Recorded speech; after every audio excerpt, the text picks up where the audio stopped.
Bonjour, c'est Ed pour la revue du Griffin 25 de GeekVap, une revue que je voulais faire depuis un petit moment. Il s'agit en fait de la version 25 mm du Griffin standard, 22 mm. On va donc faire une revue comparative, voir un petit peu les différences entre les deux et ce que peut éventuellement apporter le 25 mm par rapport au 22. On va voir tout ça en détail, on commence rapidement par le contenu de la boîte. Dans la boîte, vous trouverez bien sûr l'atomiseur lui-même. Vous aurez également une grosse pochette de spare avec des vis et des joints de rechange. Également un adaptateur 510 pour mettre un drip tip standard à la place de celui d'origine. Vous aurez également un Pyrex de rechange. Il est translucide en fait. L'avantage c'est que vous avez un Pyrex de rechange. L'inconvénient c'est qu'avec ce Pyrex translucide, il devient très très difficile de voir les arrivées de liquide et comme il est souhaitable de les régler en particulier quand vous voulez remplir l'atomiseur, le fait que ce Pyrex ne soit pas transparent le rend, on va pas dire inutilisable, mais beaucoup, beaucoup moins pratique à utiliser que le Pyrex transparent. Un bon point donc, le fait d'avoir un Pyrex de rechange. Un mauvais point, le fait qu'il ne soit pas transparent. Sur ce type d'ato, c'est un vrai, vrai souci pour voir les arrivées de liquide. Vous aurez également un outil avec des clés Allen et une clé cruciforme. C'est un outil qui est très, très bien conçu. Vous aurez également un adaptateur qui permettra de vous servir du Griffin en simple coil. Et voilà le Griffin 25 en détail. Comme son nom l'indique, c'est un atomiseur en 25 mm de diamètre. Vous avez toutes ces caractéristiques ici. Il est donc relativement volumineux. Contrairement à ce qui est commercialisé par GeekVap, il ne fait pas 6 ml de liquide, mais seulement 5,2, 5,3 grosso modo. C'est un des rares reproches en fait que l'on peut faire à Stato. Sa capacité commerciale entre guillemets ne correspond effectivement pas à sa capacité réelle. Comptez donc 5,2 grosso modo millilitres de liquide à l'intérieur du réservoir. Les finitions sont très bonnes, absolument rien à lui reprocher, autant d'ailleurs que sur le Griffin en 22 mm. À la base, on va avoir la connexion 510, elle fonctionne très bien, elle ressort correctement du filetage pour ce qui est du plot positif, et je n'ai eu aucun souci de contact avec sur toutes les boxes sur lesquelles je l'ai monté. En dessous de l'atomiseur, on va avoir la bague de réglage. Petite nouveauté par rapport au 22 mm, elle est crantée. Vous avez donc la position complètement ouverte ici, qui joue sur les deux énormes ouvertures donc, que l'on a en bas. Vous avez un premier crantage ici, un second, un troisième, et enfin la position complètement fermée. Ça fonctionne plutôt bien. Effectivement, le flux d'air sur le Griffin 25 est encore plus aérien que sur le Griffin 22. Le 22 mm avait un flux d'air aérien un petit peu restrictif. Le Griffin 25 a un flux d'air carrément aérien. On peut vraiment pratiquement respirer librement à l'intérieur. On a donc vraiment un flux d'air très très aérien. Encore une fois, ce sera un ato pour les amateurs d'inhalation directe, donc la vapeur directement dans les poumons, et absolument pas pour l'inhalation indirecte, donc la vapeur d'abord dans la bouche puis dans les poumons. C'est clairement un ato très aérien, prévu exclusivement, concrètement, pour l'inhalation directe. Le système de remplissage se fait comme sur le Griffin 22 par le dessus. Il suffit donc de dévisser le bouchon supérieur pour avoir accès aux deux énormes entrées de liquide, une de chaque côté bien sûr autour de la cheminée. Du fait que ce soit Nato, donc encore plus grand, on a des fenêtres de remplissage encore plus larges que celles du Griffin 22, qui étaient en fait déjà largement suffisantes. Vous pourrez remplir l'un ou l'autre avec une bouteille directement en versant au goulot, sans problème. Première différence également que l'on peut remarquer par rapport à ça, la cheminée du Griffin 25 est un petit peu plus large encore que celle du 22, et ça participe également au fait que le Griffin 25 soit encore plus aérien que le Griffin 22. On voit ici nettement la différence de diamètre entre les deux cheminées. Un petit reproche simplement sur ce système d'ouverture. À ce niveau-là, la bague est vraiment, donc au niveau de juste au-dessus du réservoir, la bague est extrêmement fine. Du coup, vérifiez bien quand même quand vous allez remplir. Normalement, ça ne le fait pas, mais ça me l'a fait une fois, comme sur le Griffin 22 du reste. Quand vous allez dévisser, vérifiez bien que c'est uniquement le bouchon et non pas l'ensemble du bouchon plus de la cheminée qui va venir. Sinon, effectivement, vous allez vous en mettre partout.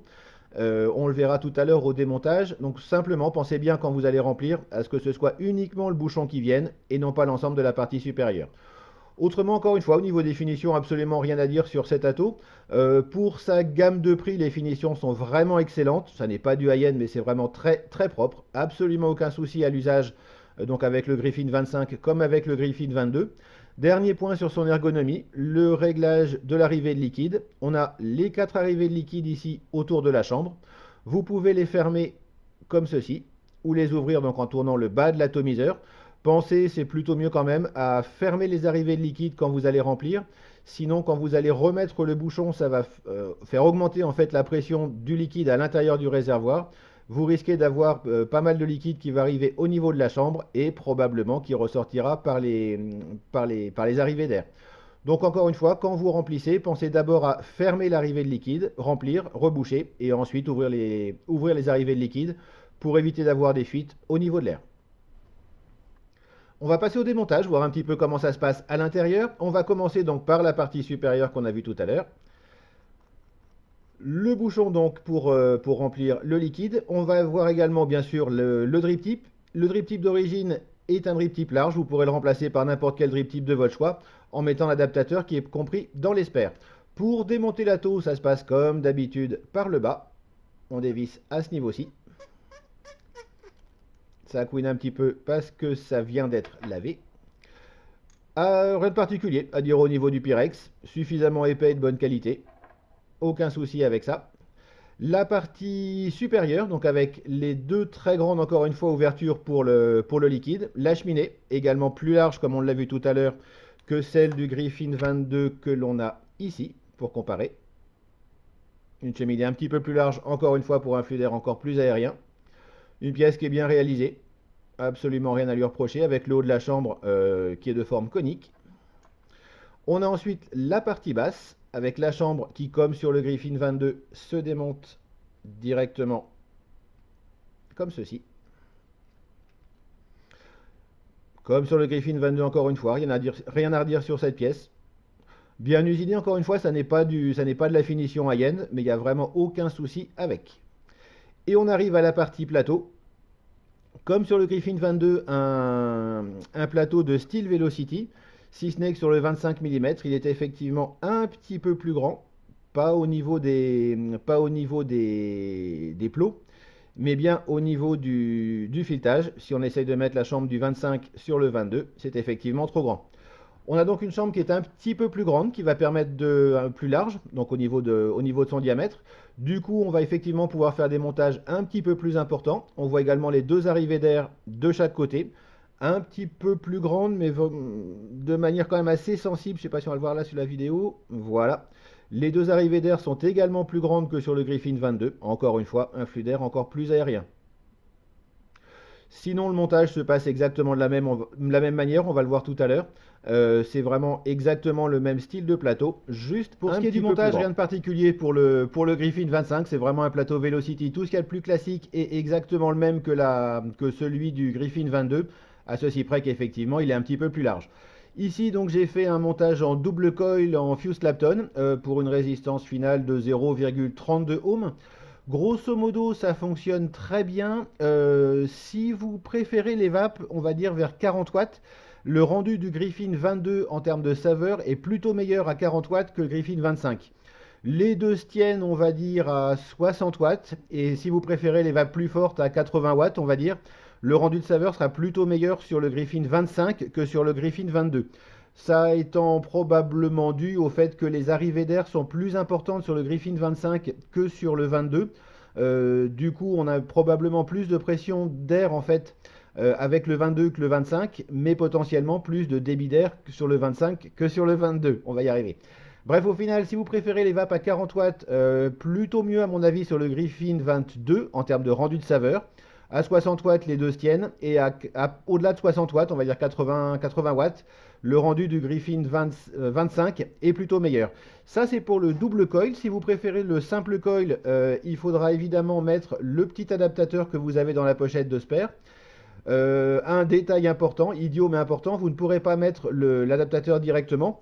Pour ce faire, il faudra dévisser la petite bague au niveau du plateau, mettre l'adaptateur dans un des deux plots, peu importe lequel, et revisser la bague par-dessus. Vous n'y arriverez pas sans dévisser cette petite bague, simplement parce que la forme du petit plot en silicone fait que ça ne passera pas directement dans les arrivées de liquide. Autrement, vraiment rien de particulier. C'est un plateau qui fonctionne très bien. Je vais vous épargner le cotonnage. C'est vraiment un cotonnage tout ce qu'il y a de plus classique sur ce genre de plateau. Vous faites passer votre coton directement donc dans la résistance. Selon la viscosité de votre liquide, soit vous allez faire passer le coton jusqu'en bas. Ça marche plutôt bien si vous avez un liquide en 50-50. ou alors simplement laisser votre coton juste au ras des arrivées de liquide ici, si vous utilisez du 80-20, donc 80% de VG et 20% de PG. Là, du coup, il faut avoir plus de capillarité et du coup éviter de mettre le coton jusqu'en bas. Vous risqueriez d'avoir des dry hits.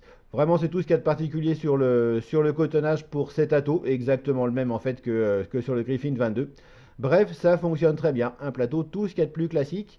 Et globalement, un rendu, par contre, comme je disais tout à l'heure, qui est plutôt meilleur à haute puissance que le Griffin 22. Et voilà, vous savez tout sur le Griffin 25. Au final, un très bon ato, comme l'était le Griffin 22. Pour faire une comparaison avec le 22, bah, il est plus gros, ça c'est évident, du moins en diamètre, même hauteur. Un point que j'ai pas forcément assez précisé, je crois, dans l'introduction, il fait 25 mm au niveau du Pyrex, mais seulement 24 au niveau de la base. Ça peut jouer si effectivement vous avez une box qui accepte du 24 à la base pour être flush. Bah, là, effectivement, vous serez flush. C'est plutôt un détail qu'autre chose, mais effectivement, il fait 25 mm de diamètre au niveau du Pyrex, mais seulement 24 au niveau de la base. Ce petit point de détail étant éclairci, le Griffin 25, encore une fois, est très bien fini. Enfin, ça fonctionne très bien.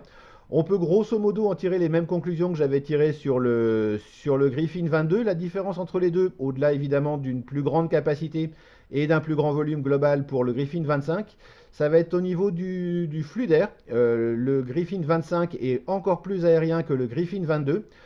Et au niveau du rendu des saveurs, le Griffin 22 est à mon sens meilleur en termes de rendu de saveur à 40 watts en double coil.